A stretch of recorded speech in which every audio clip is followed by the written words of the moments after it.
Good evening, and welcome to episode 3 of the aptly titled So What's Been Happening? Who would have thought we'd get to episode 3 after this chat that first started in episode 1 in respect of a couple of mates getting together, having a chat about life, and we ended up just jumping on board and just going live on Facebook and YouTube, and it sparked then into a couple of guests, music guests. And the whole point of it was really sitting together in lockup and finding out how mates are going. And we thought we'd just jump on live and have a chat to whoever jumps on and wants to have a chat. So the first guy that I always jumped on as a guest is a good mate of mine, Mr. Glenn Curran. How are you, Glenn? G'day, Az. How are you, mate? How's your day been? Good, mate. Day's been pretty good, actually. The weather's turned a little bit colder this week, but we're still up and firing. Well, they say tomorrow is going to be the coldest day, about 11 degrees, like the coldest day since the 2002 grand final. They mentioned I heard on the news today. About 11 degrees.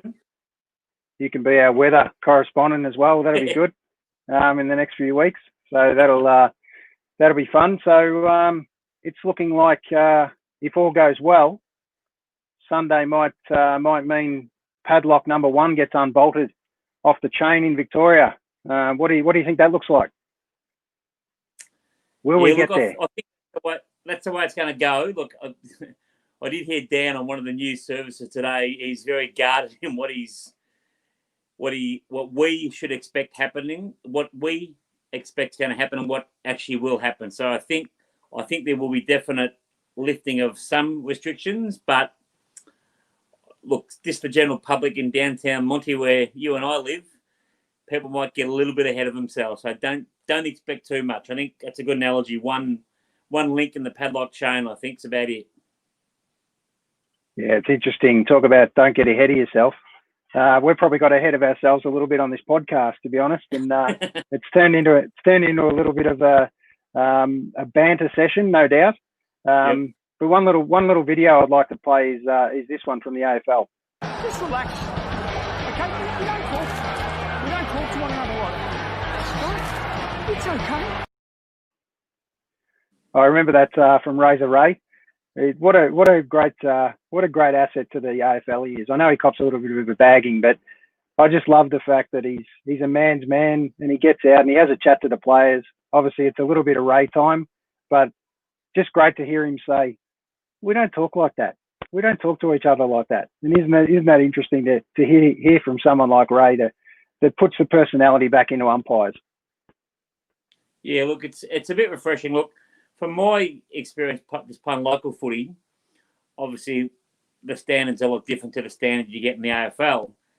However, the good thing about it was you always had the after-match function, and it was an expectation that you went to the home side's after-match function and stayed there for at least half an hour or so.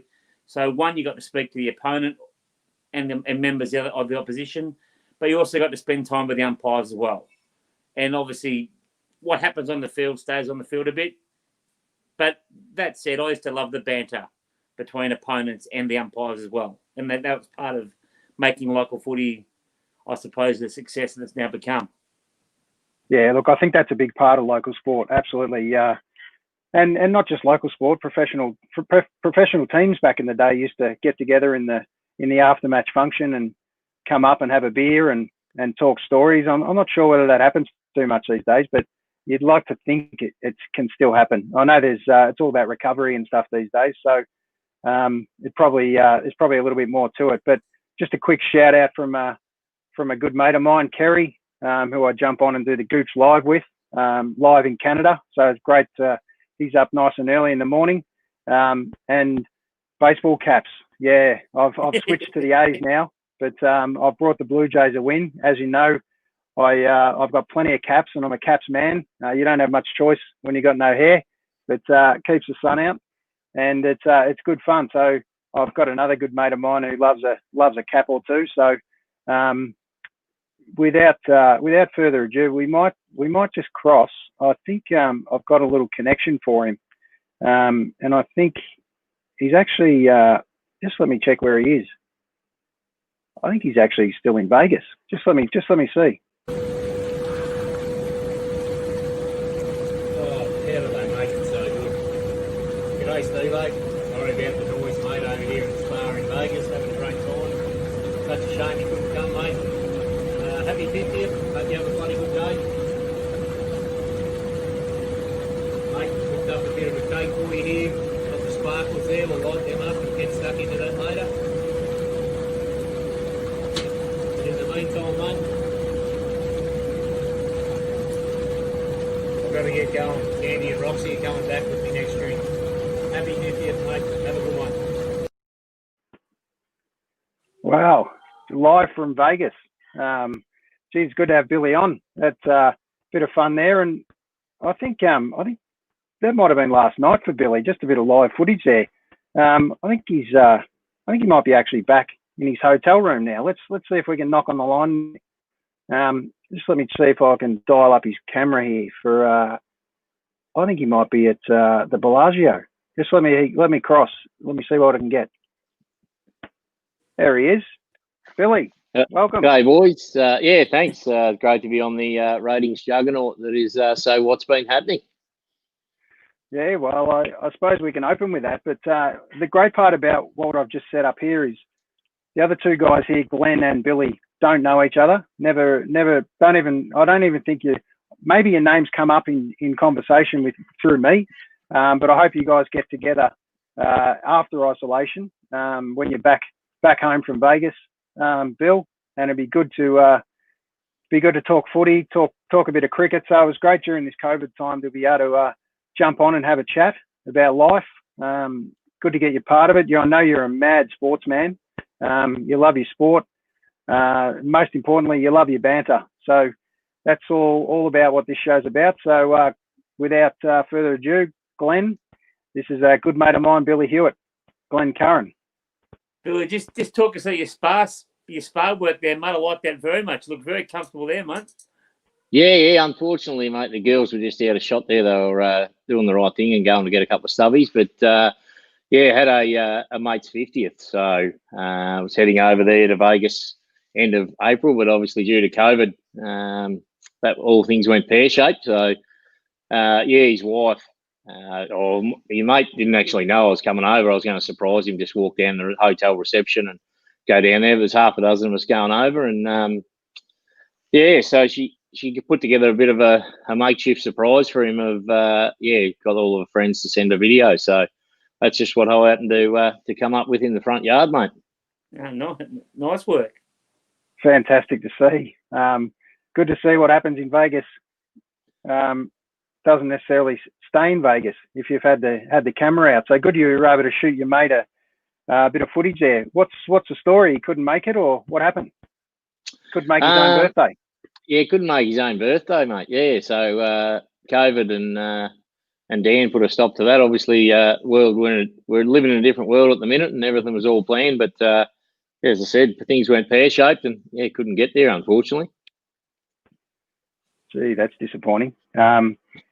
Tell us a little bit about how good that party was. I don't know, Bill. Have you got any footage, or how'd we go?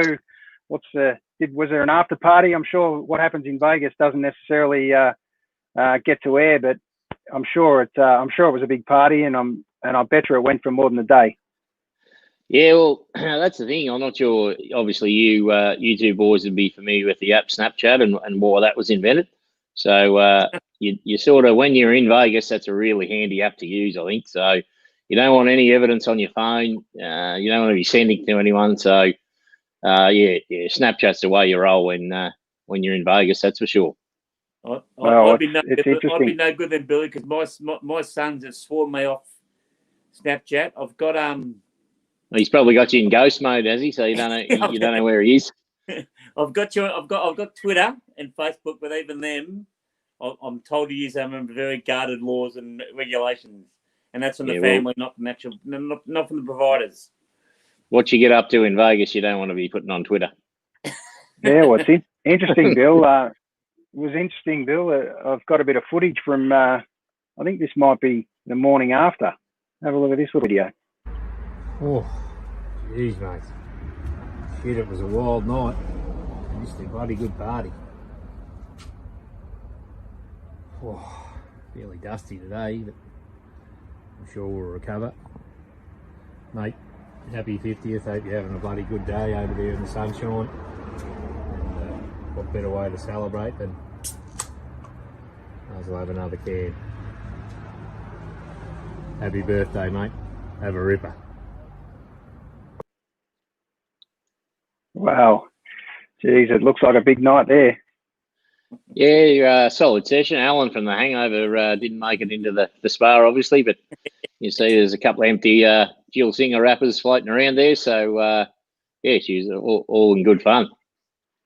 Great to see. Great to see. So, I suppose let's cut to the chase. You've snuck back to Melbourne, Bill. Let's be honest. And your postcode. We're in two postcodes. Glenn's quite close to me. He's a couple of k's away. Socially distanced, of course. Yep. But it's interesting. Tonight's a big night on the AFL calendar. Let's talk a little bit about AFL. Or before we do, let's come back to that in 2 seconds. Let's just talk about life in COVID for you, Bill. Obviously, snuck back from Vegas straight into lockdown, and lockdown's been a few months now. So, what was it? What did you do before lockdown? What was your gig, and have you still got that gig now? And then what's it look like, hopefully, on the other side of this? Yeah, well, I was lucky enough to sneak another trip in over the States in Jan, so I sort of snuck that one in as well. Went over there for the basketball, bit of check out a Lakers game. Always wanted to see MJ play and Kobe, and obviously never got to. So I thought, now that LeBron's in LA, it's just short 14-hour flight across to LA. So why not go and have a look? And thought I'd take in some PGA golf while I was there as well. Torrey Pines down in San Diego for the Farmers Insurance. So that was good. Mark Leishman won that. So it was easy to follow him around because the Yanks are, you wouldn't want them on your quiz night table, put it that way. And you sort of, they don't, unless you're American, they don't know who you are. So I just followed him around for the whole last round. So that was terrific. But unfortunately, the day I got there was the day that Kobe was tragically killed in the helicopter accident. So that was very disappointing, obviously, in more ways than one. But in terms of getting to the game, I was going to the LA Derby on the Tuesday.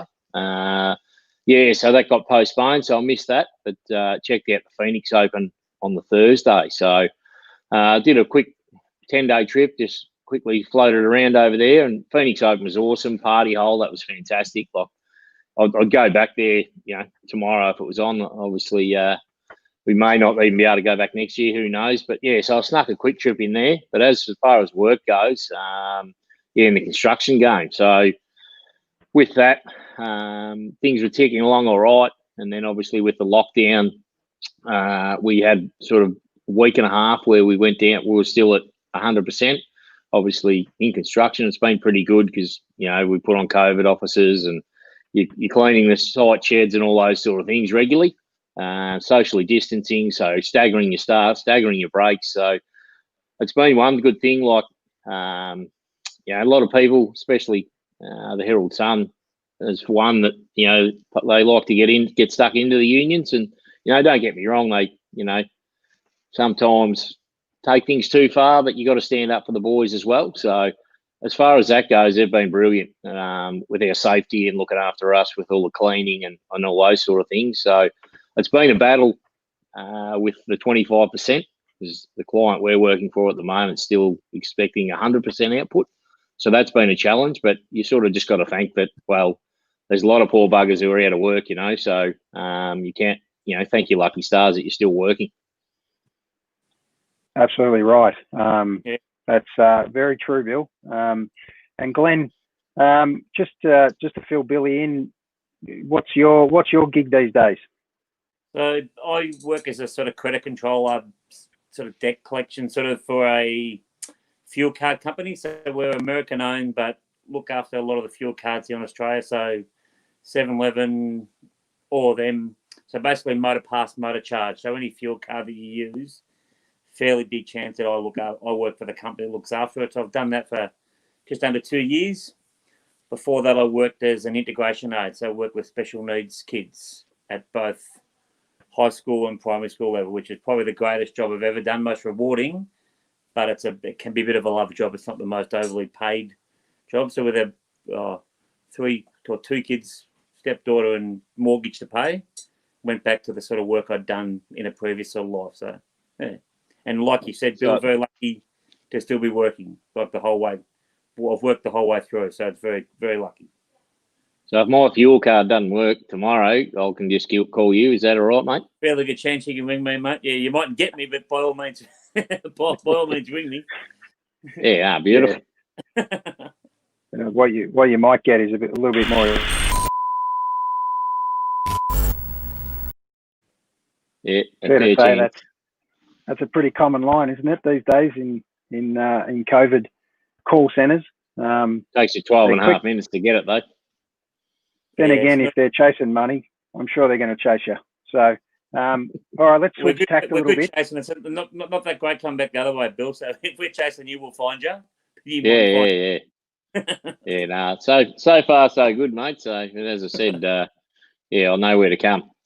Exactly right. Good to hear. So, just before we jump into the AFL and tonight's announcement of the All-Australian team, reduced down from a 40 squad, let's just put on record who we follow and who we barrack for. It's obviously pretty obvious in my background. I'm a mad Demons man, always have been. As a Demons supporter, you kind of have to find a second love. So I've declared that obviously in AFL, I've always followed the Hawks. Thank God they've had a bit of success for me. Sadly, since '88, we got absolutely belted by the Hawks, so that wasn't a good day for me. And another, obviously, Glenn's a mad Bombers man.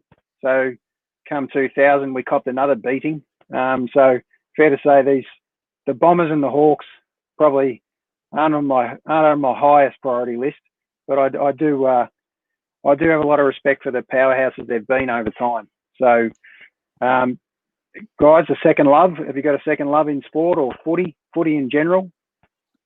Oh, footy for me, one of the teams you just mentioned there, AC, the Mighty Fighting, the Hawkers. I was Collingwood, everyone else in my family's Collingwood, and I was Collingwood till I was about 4 or 5, and then our neighbours, about 10k up the road, bought a Hawks jumper to the bus stop in the morning, and then I was a Magpie in the morning. By the time I got home from school that night, I wanted the jumper, so I switched to the Hawks, and that was probably in '84, so not a good year as far as the Bombrays knocking us off, but I can't complain too much from there in terms of how successful we've been and seen a lot of flags. And, you look at how much joy it brought the Doggy supporters when they won one, and like people haven't seen their team win one. So, like you wouldn't have seen the D's win one, mate, so I can't complain with how well the Hawks have been going. As for a second love, well, the mighty Melbourne Storm, so I got no complaints there either. One of Australia's most successful sporting clubs. Yeah, well, I'm pretty lucky to share that view as well. Grew up as a Parramatta fan with the NRL before we had a team. We used to work on the slogan, if it doesn't matter, because Parramatta. So that was the way we used to have a crack when we used to go up and follow the Demons on a Sydney trip every year. We used to get up there and make sure when we got to New South Wales, we'd go and see Parramatta play or whoever was in town. So that was always good fun. And when the mighty Melbourne Storm came in, geez, the world changed then for us. We've been staunch supporters ever since we kicked off in '98-ish, wasn't it? I think from memory, and we had some great success there. And to win it that year after, I think it was '99. Pretty sure that first 99 knocked off the Dragons. Yeah. When we knocked off. Well, I'll never forget that moment. Sitting in, obviously the final was in Sydney. We're sitting in the sports bar at the casino. I think I can't remember the original sports bar they used to call it there. But there was full of St George supporters. They were going crazy, and Mundine had absolutely killed us, and it was an absolute bloodbath. And by half time, we thought, we're no show here. And a mate of mine said to me, he goes, "Hang in there, mate, hang in there." He goes, "If we win, it's going to be on." Right? So I reckon there was about 3 of us as Melbourne Storm supporters. And somehow we came back, and you've never seen a bar clear out quicker. But by the end of it, there was 3 of us. The beers were free. It was the best night ever. And it from hasn't it been a massive whirlwind since then? 20 odd years. And the mighty Melbourne Storm, the NRL's stolen a couple off us, trying to hold us back. But what a powerhouse we've been. Oh, absolutely, mate. Yeah, as you said, they sort of put us down here. Just sort of said, "Oh, we want to grow the competition. We've got to put a team in Victoria." And I don't think they sort of took into account how sports mad Melbourne is and how successful they wanted to be. There was just a token effort, sort of a bit like the reverse when the AFL sort of said, "Oh, we'll ship the Bloods up to Sydney and sort of not care about it." Sort of a little bit of a thing where they expected, "Oh, well, we've got a team down there. They'll be no good, and we'll go down there and beat up on them." And ever since that hasn't happened. The NRL, particularly New South Wales, it's a delight to listen to guys like Paul Gallen and Gus Gould really pump the Storm up and how much they love them. So yeah, they didn't expect us to be good. So I think that makes it even better that we are a super team. Yeah, and I think it's great. Been great that the NRL's brought State of Origin down to Melbourne. I mean, that's just been incredible. It's hard not to be a Queensland fan. I've always been a Queensland fan, and a good mate of mine I used to work with was mad New South Wales. So we used to really get amongst it come State of Origin, which is arguably bigger than the grand final for a lot of fans. Just a great spectacle, and it was great to have it in Melbourne. Obviously, with Melbourne pretty much being the Queensland team at one stage with some powerhouse superstars in that lineup, the Big Four. But we've continued to grow and develop incredible players, and we've had some great coaches, and what an amazing club. So I'm so proud to be a Melbourne Storm supporter, as you are, Bill. By chance, we didn't catch up a lot over the last couple of years, and I'm sitting with my wife and 4 rows from the front, just behind the opposition bench, and we're sitting there watching the game and kicking back, and next minute, bloke wanders down with a beer and sits 3 rows in front of me. And I said to Cycle, I think that's Bill. I go, Billy. Turns around, and of all the whole stand, on both sides of the ground, Bill ends up with a seat a couple of rows in front of us, and we've been inseparable for the last couple of seasons. So we really miss it, don't we, Bill, this season? But it'd be great to get there eventually. Yeah, it's been hard. Like it's been good. They've made a home away from home in the sunny coast, but one of my real good mates who from back in the Melbourne days, Paul Wicks, his brother's up that way, and Wicks is a Storm man too. And his brother says, "Oh, I'm off to the sunny coast." He only lives an hour from there, driving down, and to say being able to walk 20 minutes up the road to Amy Park and sort of spoiled there being able to do that. But this year really missed it when they're going up to the sunny coast and watching. But fingers crossed they'll be back, and it has been tough, but it helps that they've been successful. It's good watching them, something to watch on Fox Sports when we're in house arrest and they'll let it go anywhere. Well, I think one thing you can guarantee is the mighty Melbourne Storm's going to have an absolute crack, aren't they? So it'll be really interesting this week. I can't imagine another team being able to rest potentially 10 players. I know it's a bit of a dead rubber, but I actually think we're still going to get over the line with 10 players out. So that'll be incredible for these young kids to experience that in a couple of weeks before the finals. It'll be what a sight for these young kids. Yeah, it's good. It gives them a taste. It's still an NRL game, so these kids that are getting to go, they might have been biding their time for 2 or 3 years and just can't get in because it is a star-studded lineup. So you never know. You take your chance. You look at someone like Brent Renouf in the 08 flag for the Hawks. Last round of the year, Simon Taylor, big squizzy, thought, I'll have a bit of a spell, freshen up for finals. Twister comes in, plays well, and they couldn't drop him, and next thing he's a premiership player. So someone might take their chance, and they might end up in the 17 on the bench, but you're still in the side if you win the flag. Yeah, absolutely. Mark this conversation down, because definitely one of the best things that comes out of sport and local sport is nicknames. So let's keep a keep a tab on that in the next month or so, and we'll talk about some nicknames and where they potentially came from, and or maybe our take on what the nickname is, and then we might do a bit of research and find out where it really came from. Obviously, Glenn, being a mad bomber man, not just 2000, but geez, 2000 was a special year for you. I remember sitting at a grand final with a good mate of mine up in the top stand of the Olympic stand, very much the top, and it was all over by half time, just before half time actually, and then typically the Bombers decided to throw absolute cut lunches and decide to take out half our blokes that if we were ever a chance of a comeback, make sure you knock out some of the young blokes. I'll never ever forgive the Bombers for that. But after that, it was the first time Troy Simmons, but he can't remember. Yeah, that's right. And I remember, David Swartz tells a great story of he was like a bull in a candy, bull in a china shop. He didn't know what to do, mate. He was running at blokes trying to work out who he was going to grab and who he's going to. He was only a young bloke at the time, and talk about he couldn't believe it. It was an absolute the melee of melees in a grand final. So it's been a while since we've seen one like that. But being a Bomber supporter, Glenn, trials and tribulations, no doubt, in the last few years, but you've been an incredible club, will continue to be, and I think there's some good things to come for sure. Oh, look, as Billy said, look, I was lucky enough being a little bit older than you blokes. I went in 83. My dad took me to 83. Got beaten by 83 points by the mighty Hawkers.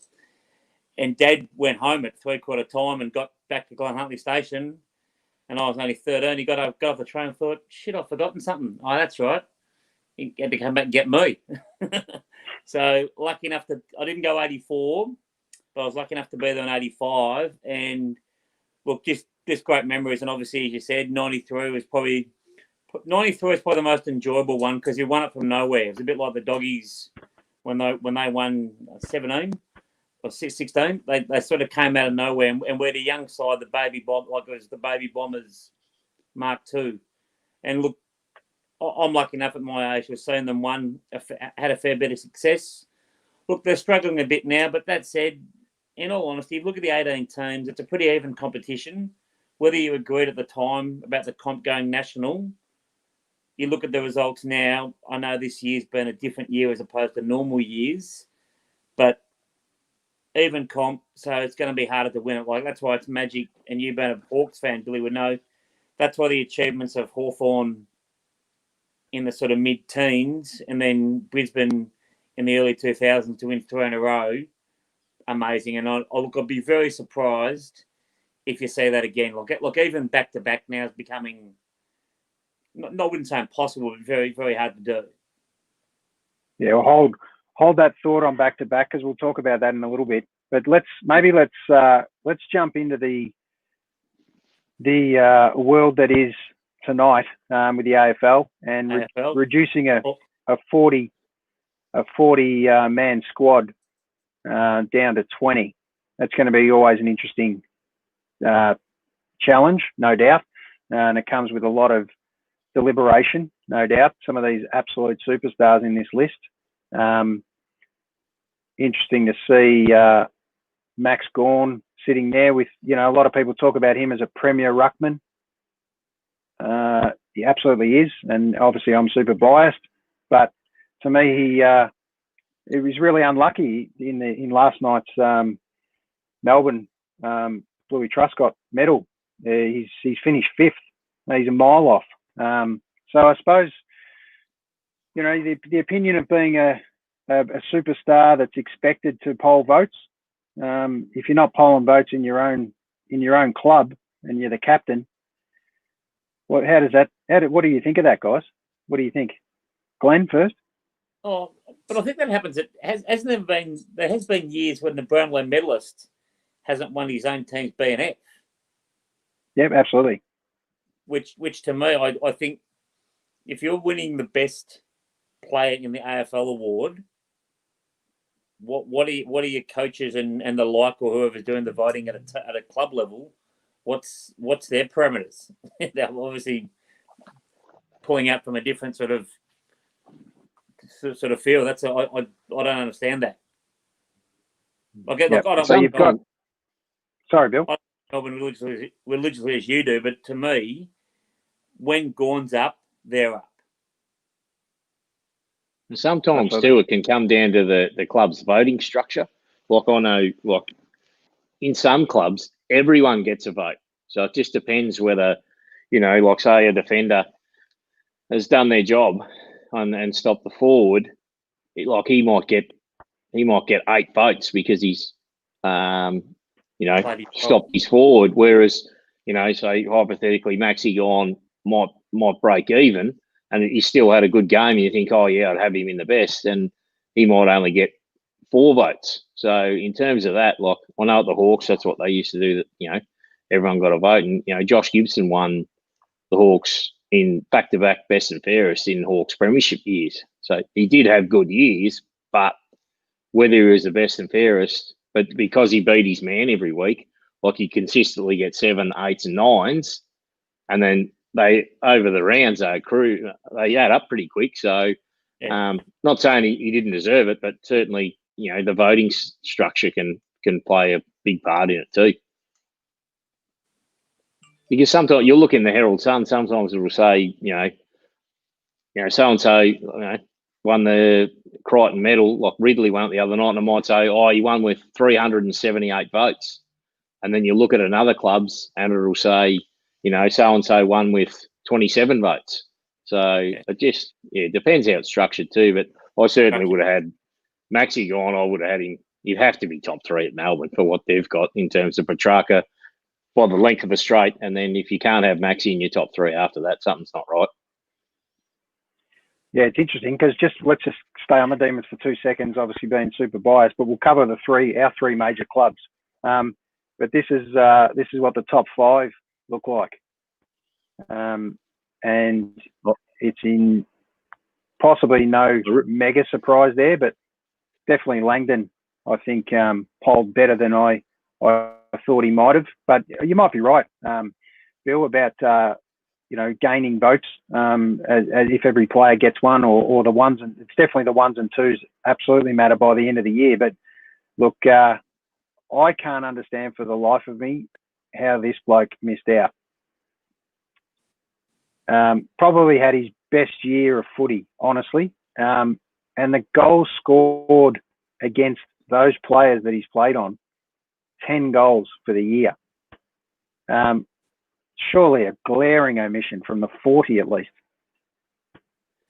Yeah, for him not in the 40, that's there's no other way to sum it up. It's ordinary. Like how could he not be in there? Like he's played every game.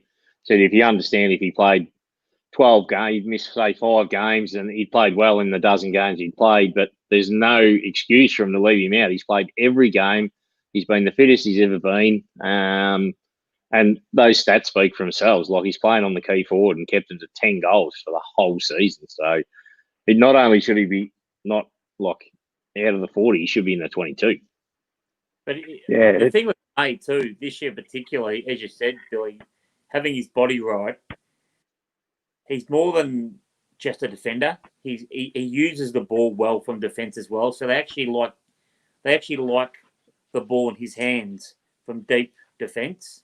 Like obviously Christian Salem's one of your better ball users. But if you look often May will take the intercept mark, and he's often the kicker, as opposed to a lot of blokes who intercept mark like to give off. But he's often the bloke who takes that short 20 or 30 kick to open them up for their next advance forward.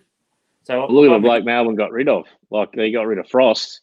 Like he's can be a good intercept mark or a 1-on-1 like May, but he's a horrendous decision maker. Like he did have a good year for the Hawks, but if you compare May and Frost, like apples for apples, like I know I'd want it in May's hand coming out of defence.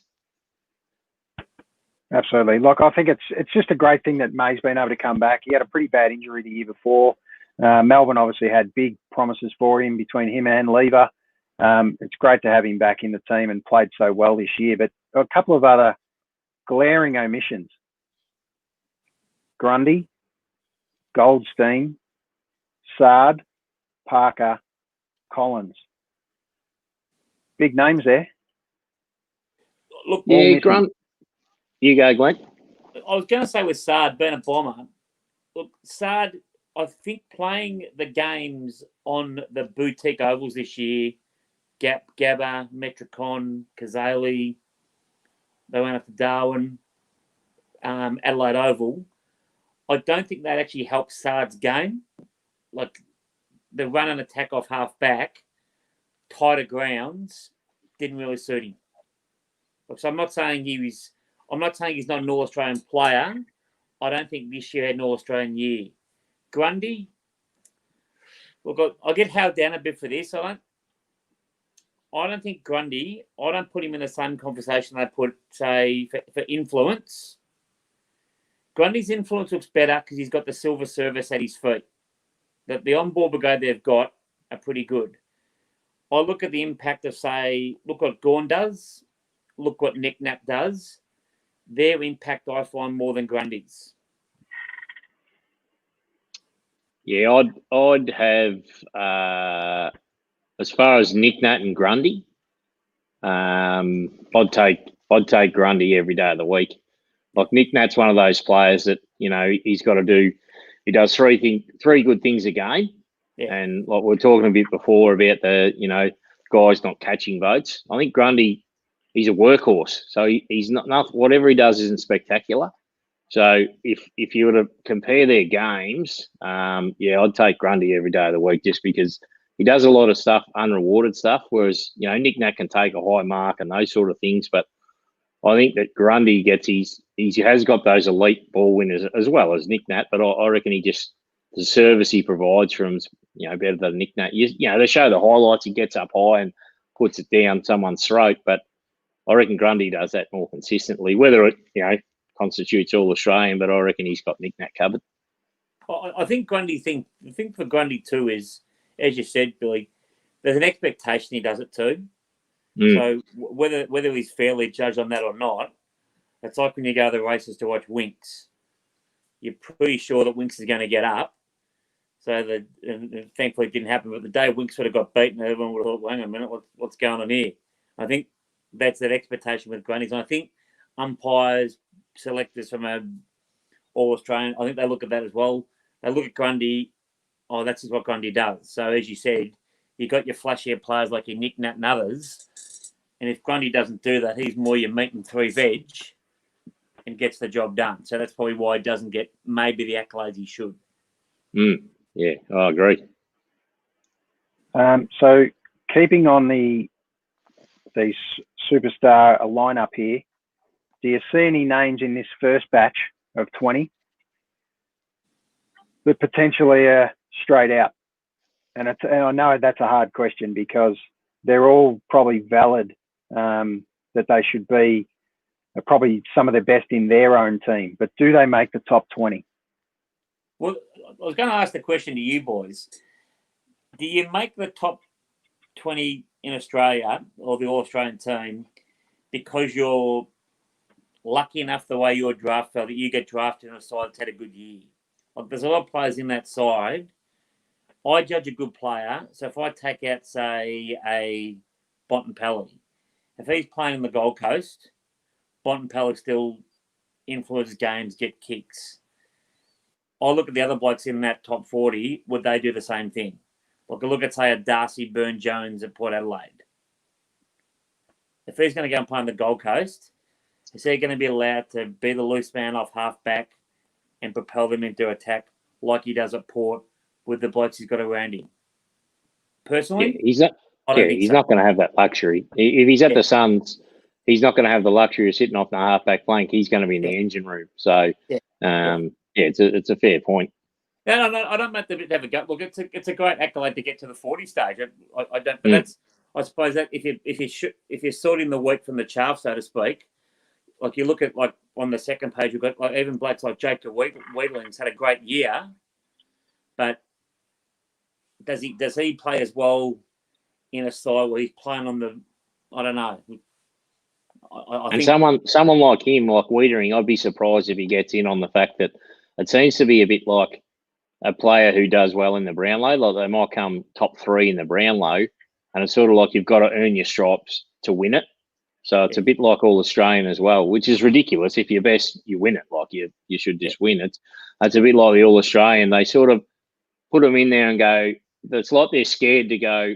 Oh, he's had one good year. We'll put him in. Like they sort of they don't want to pull the trigger on it, and then they sort of go right. Earn your stripes, and then if you have another good year next year, we'll put you in at centre half back. So, and those sort of guys, if they've had an exceptional year, they might go, oh, look, we'll put him in as a token on the bench. But yeah, Wiedering certainly had a good year, that's for sure. So, boys, have you got one of these? Let's just stay on this list for 2 seconds. Have you got one that you'd say is possibly the most? Let's start with one or two that are the most suspect there in that list to not make the 20. Who would you pull out? I'd pull Fife out. I reckon Fife, yeah, and he's a dual Brownlow medalist. Okay, that's a big call early, that Fife Brownlow medalist. I know you can't just keep him in the team forever as a Brownlow medalist. Did he have a good year? That's the question. Absolutely, I think he did. But that doesn't mean he's a walk-up start. So, all right, let's call Fife out in this list. Who comes out straight away, in your opinion? I would say... I'd be Liam Ryan. Yeah, for a small forward, there's a couple ahead of him. I'd have ahead of him. He's had a good year, but I'd have ahead of him Butler and probably Papley. I'd nearly, if you're talking mids, I'd have to take Oliver out. He's had a solid year for the D's, but there's other midfielders ahead of him, just on the pure, like, Boak and those sort of guys. Jack McRae, Boak, just pure talent. He just slides out. Yeah, I agree with that. Greater massive of the ball, but when you look at some of the service that Boak, Dusty, those sort of blokes deliver, he's that little rung under. He's not far below him, but he's just that next level down. Yeah, and that's not a knock on him either. Like, if you're saying you're the row below Boak and Dusty, well, you're not going too bad, are you? Yeah, you're going all right. All right, let's move quickly to Robbo's list. Now, let's have a quick look there. What What time of night did he do this? It depends whether it was... Yeah, true. Arguably... another ball of red or what? Yeah. fair to say he's got his own loves there. But I'm not certain Gloucester's there this year, personally. I don't think he's a walk-up start to stay there. I don't know. What do you think about that one? Well, see, to me, if you're looking on best, you got to put Grimes in and have Vlastuin. Yep, I agree with that. So we all agree on that one. Nick Vlastuin, Jesus, someone said to me, "Oh, he's coming over the Bombers. I'll be over the moon." But just again, the way Richmond play, and they're such a good team of role players. Grimes doing his role allows Vlastuin to play the role he likes to play, if that makes sense. Absolutely, yeah. I'm not sure that Vlastuin could play a role on a man as well as Grimes does. Yeah, it's a bit like you were saying before about Darcy Byrne-Jones, like freeze him up. So all Grimes' hard work frees him up. So yeah, I'd have Grimes before Vlastuin. Yep. Well, it's interesting. Robbo and a few others, I think, probably have left Liam Ryan in. I think that's a bit of love from last year, isn't it? Surely. Let's see. Maynard, I think, is an interesting one. And Wiedering, definitely staying there. But I don't think there's any other major surprises there. Look, it's really hard, isn't it? Hard to pull 40 blokes into 20 when they're all superstars in respect of... I know superstars are a big word that gets used way too often, but out of this many players, it's really hard to... I actually think we should be picking two teams here, and then who plays who. And I think that's kind of a different way to do this. So... and some of the things too, like they won't be far off, but it might be just positional things. Like you might have like Petrarca's on the flank. You might have him ruck rover and Neil roving, and then push someone out of the followers. So it's not far off. It might be just close to that team, but just jumbled around a little bit, maybe in one or two changes. Yep. Yeah, very true. I think the other thing too, like what you said as about, we talk about a week being a long time in footy. What about a year? Because I don't think Liam Ryan's had the impact he had last year. I think Maynard's a bit the same. They've had good years. So as you said before, Billy, are they getting? Yeah, we squeezed them in last year on the bench or something. So this year, his reward for effort, so to speak. Yeah, definitely. Putting on my Bombers hat here, I think it's a perfect example to recognise, like, pretty amazing effort by Jordan Ridley. 20 games, being effort Essendon, hasn't missed a game, and played well all year, regardless of what the team's done. Yeah, how long's he been on Essendon's list, Ridley? Second year, I think he was a rookie year, then 2 years on the main list. Yeah, so fair effort. Look, you look at it, and as a supporter of the club as we all are, you love watching blokes like that develop. Like my eldest boy, like we watch all the games, as does my youngest son. But Jack said, "Dad, watch how he goes about it. He doesn't second guess himself. Clean, everything he does is clean, concise. Like I coach. It's great to watch him." So, yep, absolutely. All right, let's move to the Bombers just quickly. I know we spent way too long on the Demons, but I'm obviously pretty passionate about my Demons. So, Saad, interesting that he's come third and he's on the trade table. Is that any? Do you reckon it'll happen? Is this a potential trade right here? Is he on the trade table though? Oh no, it might be a bit of scuttlebutt, no doubt. You never know, do you? I mean, let's face it, this guy's supposed to be on the trade table too. Surely he doesn't leave Melbourne. If he does, I reckon get what you can for him. Like, you think the best footy's behind Saad and also Viney in this case? Not so much Saad. I'm not a big rap on Saad anyway. Runs 3 steps, has 6 bounces, and then doesn't always hit a target, like does the flashy stuff. He can be good. His best is good. But as far as Viney, like his courage cannot be questioned. Head first. I reckon he's a bit like his old man. He's an 80s footballer. So the days are gone where you're feeding it out like his old man. His old man's hands were elite, and he was a horrendous kick as well, as you would know, mate, being a mad D. But I think if you get rid of him now, while you can still get something for him, as much as it'd be hard to see him not wearing the red and the blue for you, I think you get something while you can, because he just butchers the ball terribly. But as for Saad, whether he is on the trade table, like you said, I think it's a bit of a money thing for him, like trying to secure his future, looking for a 4-year deal while he is seen to be playing good footy, and trying to maximise his market value, I think. Yep. So we move to second place. Zach Merritt. Shopping bags. Yeah. What do you? Another great nickname. What do you think? What do you think, Glenn? One of your favourites? Oh, look. Any surprise?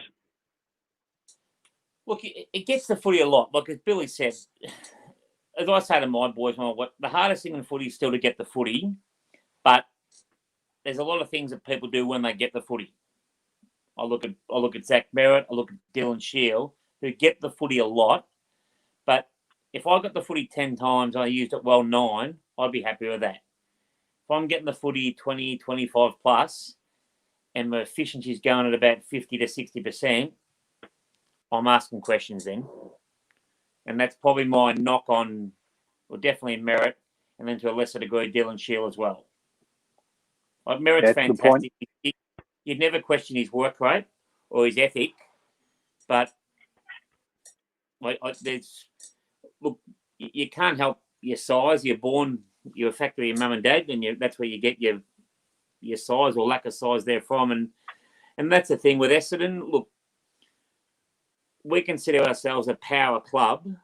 We need to start flexing our power a bit, be a bit more ruthless, a bit like Hawthorn were in those premiership years. Rule with an iron fist. So if you don't want to beat the club for whatever the reason, that's fine. We'll try to get a trade for you. But if not, there's the door. Simple as that. Yep, agree with that. And got to play kids and go through a bit of pain. It is what it is. absolutely. All right, so we take Crichton medalist Jordan Ridley. Thoughts? Well, you build your future around him, McGrath, Darcy Parish. Do you rate McGrath? What's that? Do you rate McGrath? That analogy you used before about the 80s thing, he would be an even better player with a class player beside him, if that makes sense. Yep. So I think... Yeah, so Mark Harvey at centre half-back would be handy, or TD with him on the half-back flank. Yeah, look, do you know what I mean? Like, just a bloke who would bash for him, because McGrath's what I call a see ball, get ball. He's got no fear. So he gets smashed up. And Darcy Parish is a bit the same. They're still learning their craft a bit in terms of, I don't always have to be on the bloke on the ground going to get the ball. Sometimes, and I think they're struggling to find that differential between, am I an inside player or am I an outside player?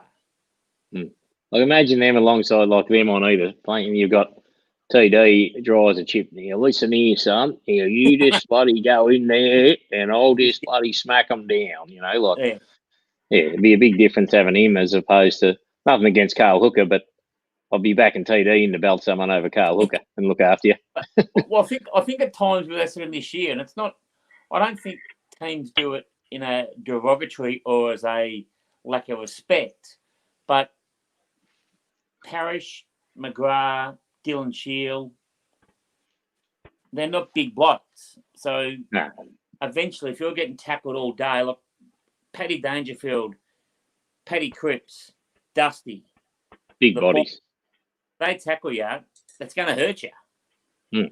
Now, I'm not saying Darcy and those blokes shirt the issue, but that's probably what's killed us at times. Just wears them down. Yeah. And it wears them down. They got kids' bodies. Yeah. So, and there's...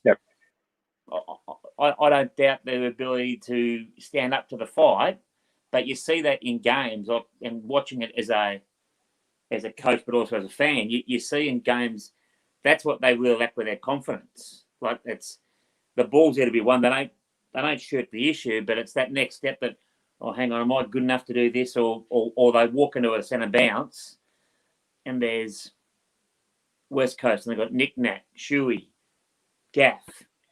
Geelong have got Danger, Duncan, Selwood. And I think, oh, God, are we up to this? And I think that's probably the biggest issue with Essendon is they lack probably belief in themselves. So I suppose what are the Bombers do next? Who goes? Let's start with Danaher. Does he stay?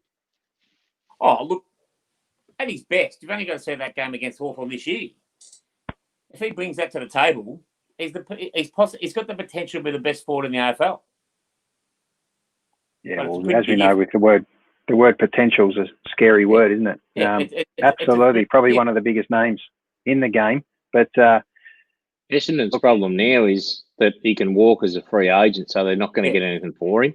So Dodoro, like, you know, he asked for pick 3, 7, 9, 12, 14, 15 plus 6 other top up players last year for him. When really what they should have done last year is, well, if he doesn't want to be here, we'll get what we can for him, which is a reasonable deal for, say, he's wanting to go to Sydney. Don't ask for too much, but don't sell your club short, because now he's had that all right game against the Hawks, and he can just walk for nothing. So I reckon they should have got something more like good, because he clearly, for whatever reason, doesn't want to be there. Whether it's the pressure of the name, and the success of his, our father and uncles before him, he just, for whatever it is, whether he just needs to get out of the bubble and just hide in Sydney and try and play some good footy up there. Look, I think go, Glenn. He's similar in character to Buddy. I don't think he likes the limelight. But he likes the limelight in terms of game day and the limelight that comes with it. But once the phone's gone, well, I'm off to the movies and the girlfriend, or I don't even know about this 24/7. Yeah. So where does he go ideally? Who takes him? Obviously, I don't think him and Buddy can play in the same lineup in Sydney. How many games has Buddy? That's right. Absolutely. I don't think he'd be able to play up there. Yep. And Obviously, the warm Demons are- client, you never know. Like, he might get up there and might help his injuries instead of being, I know it's been different this year, but, get up there training in 23, 25 instead of, training down here when it's 11 and cold. Yep. You've heard players talk about that in the past, so that could help. But, yeah, as you said, mate, how many games is Buddy going to play? He Yep. could be done. You don't know. Yeah, it'll be an interesting one to follow that one. Look, I think if West Coast or Fremantle put in for anything for him. I think Freo would be a good fit. West Coast especially, because Kennedy and Darling they've been good servants of the game, but they wouldn't have much football left in them. And who's their next forward then for the West Coast? Waterman, Ryan, Oscar Allen seems to be an okay. I reckon Oscar Allen will probably take Darling's role. I reckon he's your replacement for Darling, because sometimes he can just be a big plonker. He'll run around with, he's keeping gloves on and can't catch a cold, or in this case, Corona, or he'll run around and just like he's got super glue on his hands, like he did against the Pies. Like, he couldn't drop anything in that granny, and then, so you don't know what you're going to get with him. So I think Oscar Allen's your replacement for him, and then whether you look to, but then, do you replace Kennedy, because how long's Danaher got left? So I think he'd fit in there, but they're probably like for like with those two, if the replacement was. And that's the funny thing. I think it's a bit of we'll a talk about how much he's got left in him. Yeah. Look, he might be shot mentally as well too. Like you don't know that. He's played 2.5 games in 3 years. Yeah. Look, there's no doubt the Danahers are close. They're an iconic family.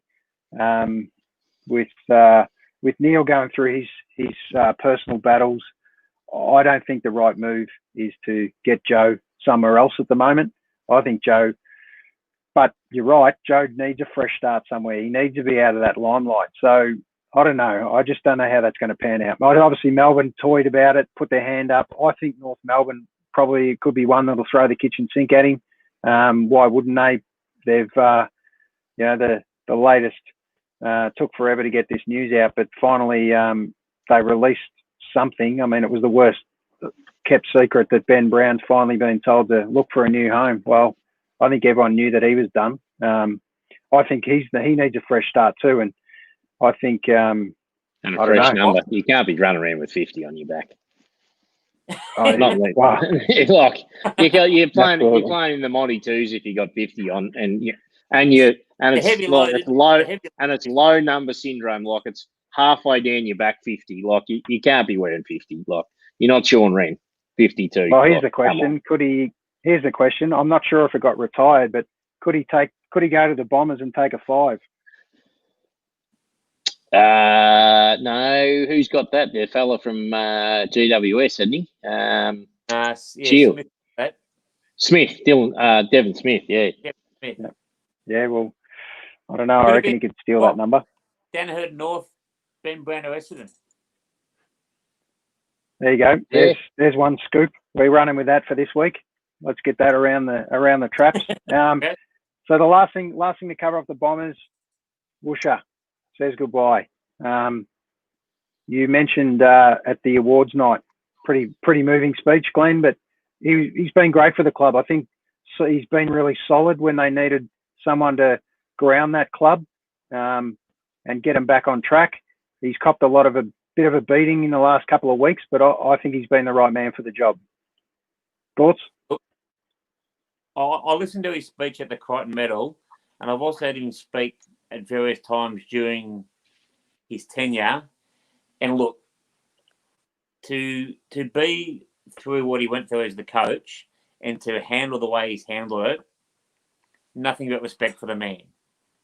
And he walks out with his head held high. He doesn't walk away like most coaches, whether they've left, been sacked or whatever, with his coat tail between his legs. He walks out, I gave it my best.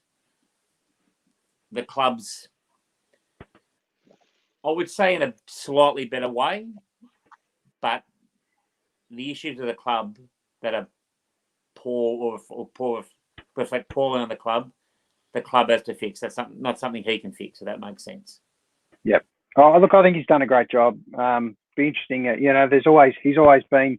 The question is, has someone been coaching behind the scenes? You just don't know. That's what supposedly happened at Melbourne. Woosha took the media. You just don't know. So it'll all be revealed next year when the big man steps up and takes the reins. Let's see how it goes. So it'll be interesting. Assistant coaches, who stays, who goes, what's the new lineup look like. But that'll do for the Bombers for a second. Let's move to the Hawks. And Bill, probably a moment. I think it's a great moment. This always seeing players retired and chair lifted off. Be a shame they couldn't do it in front of a lot more fans. Yeah, it is disappointing. Obviously, unprecedented times, and that's great to see. 2 triple premiership players at the club. And the word champion gets thrown around easily, which for those two is not something you would label them with. You'd label them like, to be a triple premiership player is a hell of an effort. But it's also right place, right time. Like Strats had great defenders around him, but he always did his job. Poppy, we needed a small forward. So when you look at Poppy, he's not even getting the best small forward defender because they were on Cyril. So he had a free rein, jump on heads, and he played his part. There's no doubt there. And 196 games. It's always that time of year when people, they retire. Oh, he's a champion. Neither of those two are champions, but they're bloody good servants of the Hawthorn Footy Club, that's for sure. Absolutely. And wouldn't be bad to be chairlifted off by one of the greatest in the game, being Silk. So how good? Hey, that's a photo to cut in half for the kids, isn't it? Yeah, how good's that? So I thought you meant Chip Frawley, but yeah, that's all right. Yeah, Silk. Yeah. Well, Chip underneath you, mate. He was good grounding. in the day. So absolutely. Absolutely. So I just want to bring up this special moment, Bill. The great Silk, pretty good after a grand final and a win. Geez, I wouldn't mind tasting a bit of that cup one day. What a great day that would have been. It was amazing, mate. That was the West Coast granny. I got tickets through work. I was sitting up behind the goals at the Ponsford stand end, a couple of rows from the front up the top. And 3/4 time, a lot of the West Coast people sort of funneled out. So I just made my way down to the front. Sort of slipped in there with a couple of West Coast people, said, look, not down here to give you a hard time, just get down amongst the boys. And obviously, a good mate of ours, Laddo, playing with the boys and tasting success in 08, sort of know a few of the lads. And, he got down there and, there it is there. That's one of my favourite photos, that one. That's a ripper. So sung out the Silk on the boundary and, he came over and brought the cup over, and I was spewing. There would have been 28 cameramen there, like taking photos in front of that. They come over and there's just a wall of cameras there. And I looked everywhere, tried, Herald Sun, every outlet, like got into contact with people on social media. One of my mates, one of the prominent fellas, Michael Wilson, AFL photographer. He played in the premiership up at Lake Boga in 2003 with a couple of mates from my hometown. So I got in touch with Willow. I couldn't find. That's the only one I've got, and that's off a still shot off Fox Footy. That one, and they actually ran it the next year in the finals and said, "Are you looking forward to finals?" And it came up on the promo, and a heap of people were sending it through. So it was a great memory. Like this, it came running over, and it was funny. There's a couple of people sort of behind me, and they're like, "Oh." Like all the players kept coming over to you. You're so lucky. And so you're singing out to, Birch and all these little blokes, and they're coming over. And like I didn't say, and I said, just must be lucky. Yeah, the lads are coming over, like Ruffy, Louis, sort of all those boys from Laddo's days. That was fantastic bringing it over. And I'm just spewing. I couldn't get the front on shot of it, but I'll take what I can get on that. It's a bloody ripper. Absolutely. So let's just quickly flick back to 08. What a great moment to be there with Laddo. Obviously a good mate of yours. I'm rapt that I can call him a mate of mine. Superstar. We believe he's a superstar. I know he's very underrated. He's played his part though, didn't he? he was a great stalwart of that club for sure. Great role player. Yeah, absolutely, Glenn. And we're talking before about blokes using the footy, you know, and the guys they had at the Hawks, those left footers, and you know, he was rated one of the best kicks at the club. And you know, some of the blokes we had there, Hodgie, Louis, those sort of blokes, just lethal left foot. Yeah, he was a ripper. Like, you know, that 07 game, the elimination final where Buddy kicked the goal, well, it was Laddo that threaded the needle to get it to him. You know, and then the next year when they weren't expected to win it, it was unbelievable. Like, just, it was surreal, really, like, just as a supporter. So imagine what it was like for the boys. And then, you know, that night at Crown and, you know, the days following that, like, yeah, it was unbelievable to sort of be around it, let alone imagine what it'd be like for the boys. Just, you know, people say they pinched it, but, you know, you'll take it, and imagine what it was like for them. Yeah, well, definitely one thing it doesn't say on the cup is pinched. You get your name on it and you get the title. The only ones that have ever been pinched are the mighty Melbourne Storm. You and I, Bill, were lucky enough to share a moment like this together after a granny in the rooms. I was carrying a couple extra kegs there, but geez, that was a big weekend, big day, and look how old how is Cam was just a boy then. We're going back to 99 here. Sorry, not 99, 2009. I know. Yeah. One that was stolen off us. We're up in Sydney, and gee, we had a good party that night. Mate, that was one of the best nights I've ever had that night. Like, you know, through another mate of ours, Trav Wallace, having the connection with the boys is what got us down there in the rooms. And obviously you knew a fair few of the lads too, AC. And like, down there amongst it, it was unbelievable. It was like another thing, surreal feeling. Like, you're right in amongst it. And, you know, other photos of Billy and Cam Smith, like, I'm going to be immortals of the game. And then the after party, as you know, it was at the hotel that we were staying at. I think it was on the 5th or 6th floor from memory. And we were staying on the 15th floor. Even before the game, at pre-game drinks, we're just looking down. And it's just a sea, playing your old mob, Parramatta. It's just a sea of blue and gold. We were outnumbered massively. But, yeah, the after party, just being able to get in the lift and just go up to your room after. But, you know, Molly Meldrum's there, hammered, and you're like, oh, Molly, can we get a photo? And he's just like, he couldn't even speak, you know, like, and just all the boys, it was unbelievable partying with them. Like, yeah, that was one of the best nights of my life. It was amazing. It was. It's hard to believe it was so long ago, but we were lucky enough to come up with Saitel, and we had an absolute ball. She was the only girl amongst us. She had an absolute ball. Stevie Turner was still one of her good mates to today, and was one of the, probably very similar to Laddo in respect of in a team that did his role, the big names, because there was a lot of big names. But it was great to have Laddo with us actually up on that trip, being a fellow Hawk, and obviously Cameron Smith now become, and a few other Hawthorn players for that matter, have become big Storm fans. So it's great for those true superstars of the game to be able to share in that premiership success together. I know that was a really special night, and I'm rapt to have been able to experience that with Laddo behind the scenes, just as a fan, and then later on in his career being able to do that as a premiership hero for Hawthorn.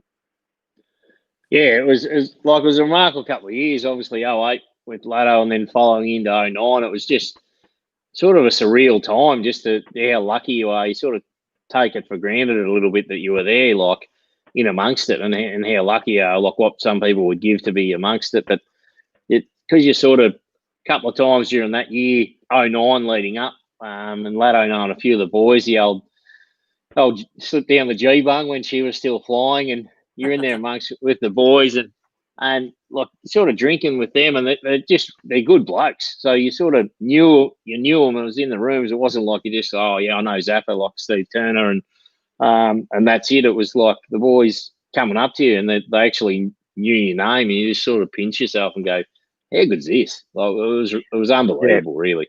Absolutely. When you think back about that, just quickly back in those days of 2009, most of those players were still kids. You know, Billy was literally a kid still, and to being able to know Bill since he was about 16, 17, coming in through Melbourne Storm to become what he is now, to sit there with Cam being an absolute superstar of the game, and incredible that he's even still playing. I mean, I kick myself, and I thank a good mate of mine, Trav Wallace, who's a good mate of yours too, Bill, that we've been able to mix in that circle. But what I love about the Melbourne Storm especially was, you know, it's back to just, it's kind of that country sport mentality of come and have a beer in the sheds. You know, they used to call it the sheds, and they still do, which is in their rooms. And you'd get into the rooms in the inner sanctum, and there'd be two eskies there full of crownies, and they'd be the first ones to hand you a beer. And I mean, I just remember those as growing up as a fairly young bloke, and just thinking, how good is this? And then you'd be over at the aftermatch function, and you have blokes like Marcus Bai and Glenn Lazarus back in the day, and all those guys that would just come and say hello to you. They were just icons of the game. And look, the AFL used to do that, but I just think the NRL did it differently. And I think that was the biggest reason why the Melbourne Storm became such a great network. And all the clubs have got a great network, no doubt. But I don't know, I got just swept into that Melbourne Storm love.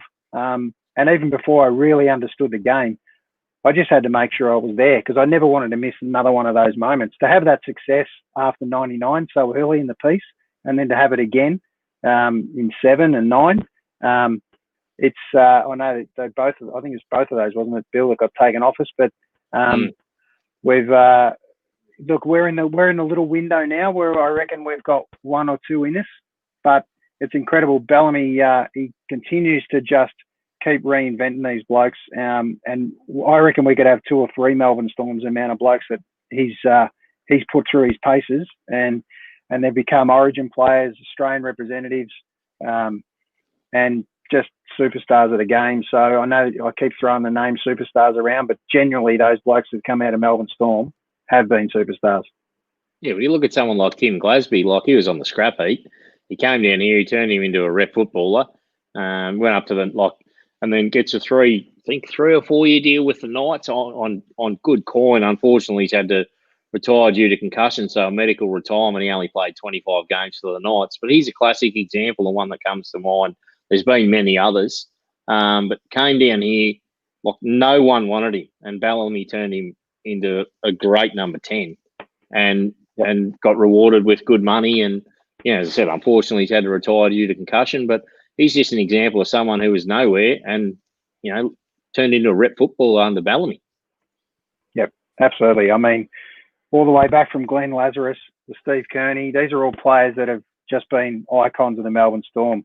Matty Geyer, Robbie Ross, these are all blokes that have come back to the club regularly now. And when you have a past players kind of function, which I think the Storm do incredibly well, you get 30 or 40 or 50 blokes come and line up out there that we just all love. And I know every club has that kind of approach, but I think the Storm are just able to get fans around their supporters and fans to be really part of their game. And I think that's the unique part about being a one club in Melbourne.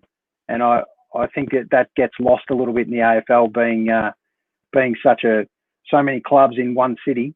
You'd like to know if they could do that in somewhere like Brisbane, being one club. So let's just quickly flick to the Gabba. I can't wait to see this as a lineup on a Saturday. Hopefully it's a Saturday night. I don't know if we know for sure yet. But AFL in Brisbane, gladly rewarded. I mean, I can't wait to see this kind of sight in Brisbane, a grand final. Let's just finish on this for tonight, being the grand final moment. Let's just review. We'll talk about very quickly just that one game that's going to come up. I think this one's the match of the first week of the finals. It's not going to be. I don't think it's is it the first? Not the first game. So that's interesting. We get Port and Geelong. Let's talk about this final series kind of next week. But I think let's just touch on how good this game's going to be. I think it'll shape up potentially what ends up happening for the whole series. What are your thoughts on Brisbane Lions, and are they a genuine chance on their home turf? What do you think, Glenn, first? If Brisbane can win that, they could win the lot. If they can get their heads around their, I suppose, undue pressure they put on themselves with their poor goal kicking, if they can find a way to improve on that and get their heads around, like I saw the comment that Mitch Robinson played this week about protecting Lockie Neal. Don't worry about that. Just get the footy. Keep getting the footy.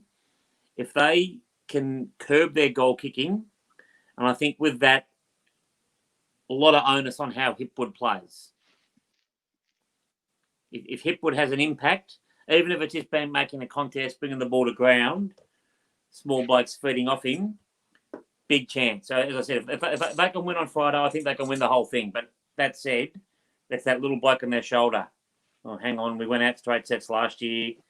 We're playing Richmond. We're straight against them both times this year. How they deal with that. Absolutely. And I think they haven't been far off. Yeah. Like the games, absolutely. And the games where the line, like they've got the wood on, I think it's 9 or 11, might even be more than that. They've beaten them a lot of times in a row, but that takes into account when Brisbane were no good. But they haven't been far off their last couple of encounters. It's only really been inaccuracy that's cost them. So as you said, if Hipwood's getting it to the blokes or he's clunking it, if he is taking those grabs, he's got to make sure he's kicking goals. They don't want to be, kicking 2 goals, 7, and then be all over them and then think, oh, geez, we've had our chance, or here we go again.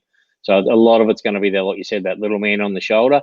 And the accuracy is going to be their biggest thing because they've got the talent and they can match it with Richmond, but whether they can match it for the whole 4 quarters, and I think the accuracy of goal will be the big one. Yep. Let's dig into that a little bit more next week, and we'll review that kind of first week of the final. So maybe Thursday night, maybe let's look at that again next Thursday, possibly, boys. Maybe we might get together and do this again. This has been really fun. I know we can talk forever, so let's kind of wrap this up shortly. And we're going to, a good mate of ours, or mine, Luke, I'd like you guys to meet. We're going to talk a bit of cricket. He's a mad cricket man, and I know the world of cricket is coming up as far as what's coming up in sport.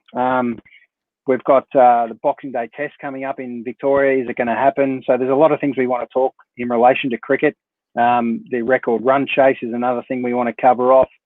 How good is Steve Smith? There's a few things we want to cover off for next week. So I'm sure there's going to be a few more stories. Bill, being a ex-cricket superstar himself, behind the scenes, there's a couple of comments there. There's a little preview of my mate Luke getting close to Chrissy Fagan. Geez, hasn't he been a great coach this year? Possibly coach of the year, in my opinion. So let's talk about that one next week. Just on cricket, I believe there's a bit of news which is incredibly sad. Through us, obviously we were cricket fans as kids, and saw this guy, and honestly we saw this guy as a bit of a Michael Jordan of our sport at the time. Geez, he was a good player. Bill, give us unfortunately the really sad news. Yeah, phone's been running hot there, mate. Dean Jones, obviously one-day player, absolute superstar. He's unfortunately passed away of a heart attack, age 59 in Mumbai. So, getting the messages coming through that, the great man has unfortunately passed away, which is very sad news. He's a polarising figure, obviously out of the testing, average over 50 and got dropped from the test team for whatever reason, love him or hate him. It's he was a superstar of the one-day game, and you'd imagine how good he would have been at T20, blokes like him and Mark Waugh. But yeah, that's very sad news. Absolutely. I always used to sit at the cricket. I remember on the one-dayers, and I'd let's finish this on our discussion in relation to sport in general, but on Dino in particular. And I remember the one-dayers, and we'd be out there watching West Indies versus Australia. The lights would be on. We'd be having the bright yellow canary one-day gear, and I almost used to just wait for Marsh to go out. I couldn't wait because I'd hear the big chant of Dino coming next, or Alan Border, or whoever was going to be next. But geez, the crowd erupted when Dean Jones came out and just lit that place up. So, yeah, such a sad story. You're absolutely right. Polarising character for sure, but geez, he was good for our game, Australian cricket. Glenn, your thoughts?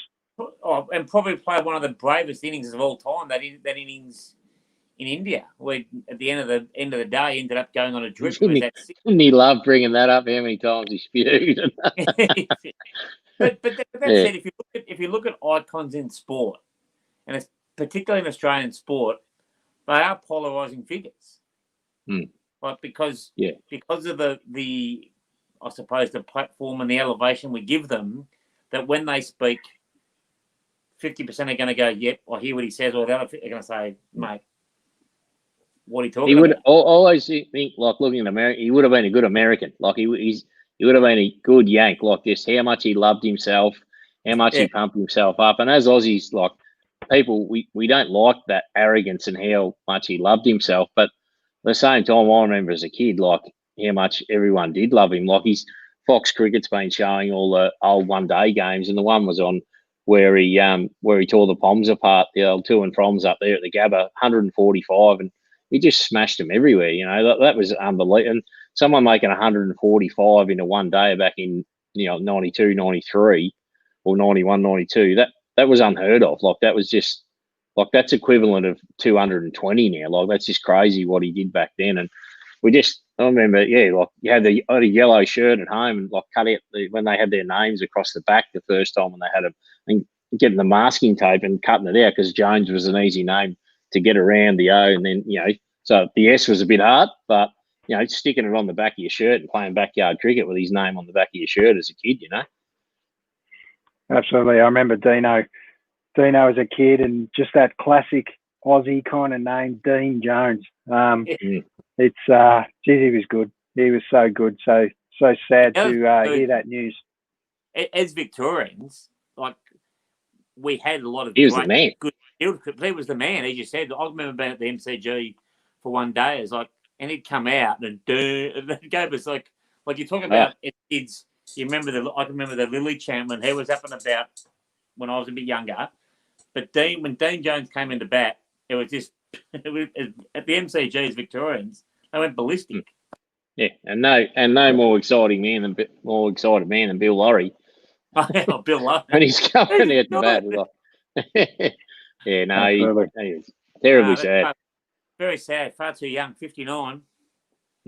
Yeah, they had so much more to give and gave a lot in cricket and loved the game. He was so passionate about it and so outspoken that it did divide people, but his heart was in the right place. He always wanted to grow the game, loved kids, loved developing. He wasn't scared to speak his mind, whether you agreed with him or not. Like some of the things he'd sort of say, you'd be like, Dino. But credit where it's due. Like he was going. Like he asked whatever his beef was with Cricket Victoria, the Cricketer of the Year is named after him, and he said to him, no, that's it. Like it's not. I don't want to. He wasn't scared to speak his mind, whether you agreed with him or not. Yep, absolutely. So, look, terrible to hear that news. Yeah, absolutely. Hopefully, he didn't suffer in that process, and be great to be able to honour Dino at the Boxing Day Test. Hopefully, with a crowd in Melbourne. So let's talk about that one next week. Let's work out a bit of a tribute to Dino. A mate of mine, Luke, obviously mad cricketer. He'll be on next week. He'll be shattered. He missed the show. He would have loved to talk about Dino. So we might put him on the spot next week. Boys, it's been fantastic having a chat. Thanks for being so open and talking about sport, our biggest love. I know we've only really covered a couple of our clubs. We'll dig a bit deeper and go into AFL finals next week. I know it's a week off. We'll talk about NRL finals coming up. But most importantly, this show is designed to connect blokes together, connect anyone together for that matter. So we'll have some special guests, women on as well, no doubt, that'll give us some advice, clip us back in the line, I'm sure. But we've got another musical special guest this Saturday night, a good mate of mine, Dave Cosma, who's been doing some great things in isolation in the back seat of his EJ Holden in his garage, doing some. Come on, mate. You got the host. He signed out too early. Keepers. You don't be going the early cry on yourself, mate. You get into trouble. Here he comes. That's one way to end it. Though. Quick one's a good one. Billy and I thought that was some of your best work too, mate, but we didn't hear it. Yeah, sorry about that. Let's finish up there. Good to see you boys online. Great to connect you guys. You guys will be part of the regular setup, and at least until we get a lock up. But I'd plan to do this a little bit more often because I think it's fantastic to connect. Billy back home from Vegas, being able to hang out back in lockdown in Melbourne. Hopefully, construction's one of the first things to fire again. Yeah, it'd be incredible to have been, sadly, to have been overseas when possibly one of my absolute icons, Glenn, will attest to that Kobe meant a lot to me. I never knew him, mate, but I felt like I knew him because he was such a superstar of our game. So to be over there when that happened, I'm sure you'll never forget that. But to have such great sporting loves and icons, and we can talk about that forever. I look forward to chatting sport. I look forward to chatting life, and it's been great to connect again with you boys and have a chat. So, Bill, you're officially part of the team, part of the family. Anytime you want to jump on, I'd love to have a chat about Neil Danaher. I see the book in the background there. We'll talk about that and the impact he's had on football and country life and country football, and what a family the Danahers have been. Glenn, I know we've got plenty of things to talk about with you over time, so let's set up a bit of an agenda in the next week or so. It's been great to connect. I thank you once again, boys. A sneaky Melbourne Cup early tip too, boys. Righto. A long way to the event, so we won't go yet. We might wait a week or so, but then I might just drop it on you. All right. Well, we'll cover that in another topic as well. Definitely, we'll talk about the races, and we'll talk about we might even nominate a charity, guys, that we're going to start to align ourselves with, and or maybe multiple charities, and we'll find something we're going to do for October. We'll work out how we do that. I know the classic one's Movember. I think we might. I'm not big on the old Mo's, so I might have to double up the money if we go that way. But I'm sure we can find something in the meantime to do together for October, and we'll get a few other people on board. So we'll maybe talk about that next week too. So thanks for jumping on, boys. Bill, thanks for everything you bring to the table. You're an expert in many fields, mate, and I love your passion for sport, love your passion for life. Get out there and enjoy it, mate. After the pad bolts are off. Go on to mute. He's muted us.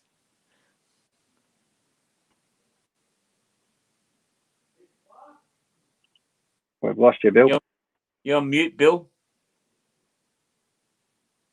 There we go. Sorry, boys. The headphone. Good to see one of us knows technology. Anyway, boys, that's the main thing. Isn't it interesting, guys? Isn't it interesting just to say that, we planned to jump on, and I said to Bill just before we jumped on, I said, mate, this will be a 45-minute chat maximum. We've gone double over that. We'll next week we'll try and rein it in, and we'll get it in within an hour. But it's just great that two guys who didn't know each other can jump on board and talk so openly about sports we love. And that's what I plan to do, is just have an outlet and have a chat. And anyone that jumped on or watches this afterwards, feel free to shoot some comments and discuss topics we want to talk about. And let's have some fun doing this. Thanks, guys. Beauty, mate. Thank you. See you later. Good one. See you, boys. Have a good night.